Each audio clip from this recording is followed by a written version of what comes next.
প্রার্থীগুলো চলে আসেন।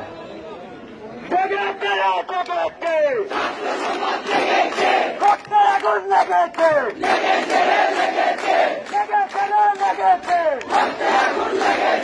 রক্তের আগুন লেগেছে,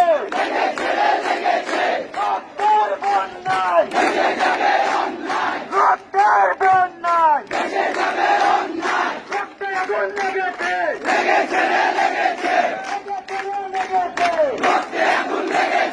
রক্তের বন্যায়। আমার ভাই বলল কেন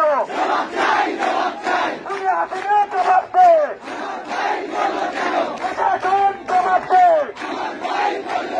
আমার ভাই বলল কেন জবাব চাই, জবাব চাই।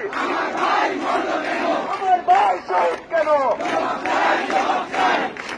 নয় দফা নয় দাবি, নয় দফা নয় দাবি। সংগ্রামী ছাত্র জনতা, আমরা আমাদের প্রোগ্রাম নির্দিষ্ট সময় শেষ করব। আমাদের প্রোগ্রামের শেষ সময় হচ্ছে 1টা। আমরা আর 10 মিনিট অবস্থান করব। তার জন্য আমরা প্রশাসন ভাইদেরকে ধন্যবাদ দিতে চাই এবং আর 10 মিনিট আমাদেরকে সময় দিয়ে Ooh,